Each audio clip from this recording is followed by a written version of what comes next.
Must go on. Right? Because good will inherit the earth. Good will prevail. The good shall win over evil. Amen.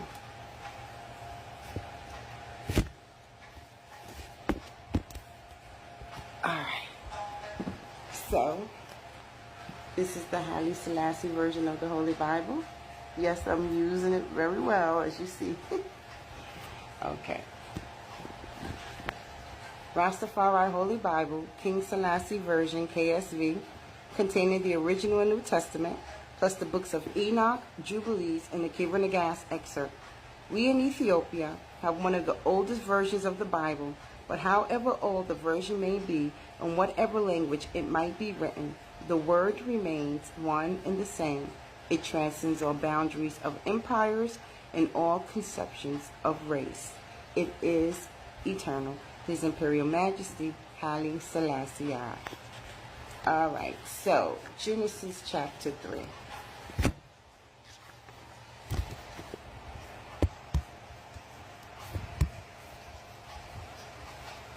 Sorry about that.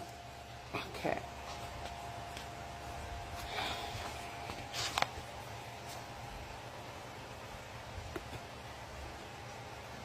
Now the Nakash, serpent, was more subtle than any beast of the field which Jah God had made. And he said unto the woman, Yea, hath God said, Ye shall not eat of every tree of the garden? And the woman said unto the serpent, We may eat of the fruit of the trees of the garden. But the fruit of the tree which is in the midst of the garden, God hath said, Ye shall not eat of it, neither shall ye touch it, lest ye die. And the serpent said unto the woman, Ye shall not surely die. For God doth know that in the day ye eat thereof, then your eyes shall be opened, and ye shall be as gods, knowing good and evil. And when the woman saw that the tree was good for food, and that it was pleasant to the eyes, and the tree to be desired to make one wise, she took of the fruit thereof, and did eat, and gave also unto her husband with her, and he did eat. And the eyes of them both were opened, and they knew that they were naked, and they sewed fig leaves together, and made themselves aprons. And they heard the voice of Jah God walking in the garden in the cool of the day, and Adam and his wife had hid themselves from the presence of Jah God amongst the trees of the garden.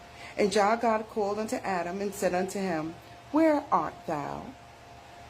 And he said, I heard thy voice in the garden, and I was afraid, because I was naked, and I hid myself. And he said, Who told thee that thou wast naked? Hast thou eaten of the tree whereof I commanded thee that thou shouldest not eat? And the man said, The woman whom thou gavest to me, to be with me, she gave me of the tree, and I did eat. And Jah God said unto the woman, What is this that thou hast done? And the woman said, The serpent beguiled me, and I did eat. And Jah God said unto the serpent, Because thou hast done this, thou art cursed above all cattle, and above every beast of the field. Upon thy belly shalt thou go, and dust shalt thou eat all the days of thy life. And I will put enmity between thee and the woman, and between thy seed and her seed, and it shall bruise thy head, and thou shalt bruise his heel.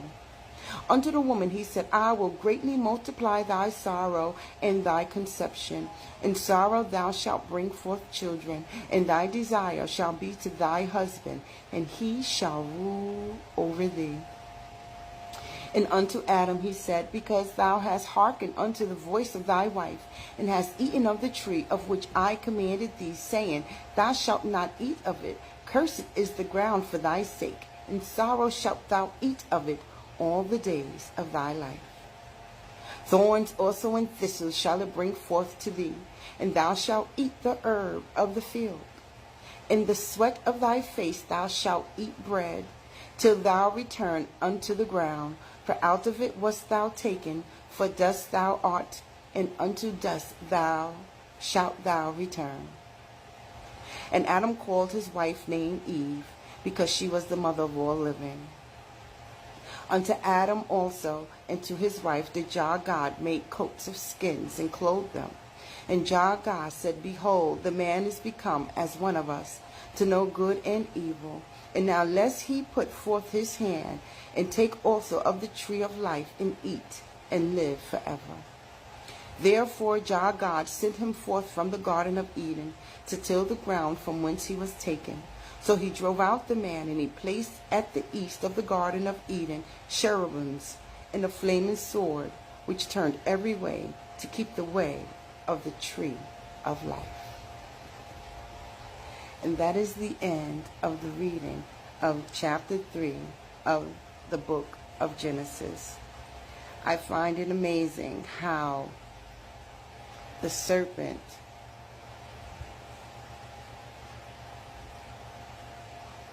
how he approached the woman. It makes me wonder, for her to have conversation with him, it just makes me wonder what else was going on there. Why would this woman allow herself to be convinced by the serpent that that tree and that fruit in that tree was good to eat? Did she truly desire to be wise? And then maybe this is a theme with some of us women, and I probably shouldn't say that. Not a theme with some of us women, but remember reading about the Queen of Sheba, Makeda, how she was searching for wisdom and heard about Solomon's wisdom, and how she went to see Solomon. Now, I'm not saying that she were going to see Solomon is the same as Eve speaking with the serpent, but the fact that of the search for wisdom, when Makeda was searching for wisdom through God, and Eve went searching for wisdom through the serpent, and that's how sin entered the world. And so I think what this is saying is that we have to discern where we're seeking our wisdom from. Are we seeking our wisdom and our way of knowledge from God, or is it from the enemy of God? The enemy lies in contradiction. God lies in truth. God bless until tomorrow.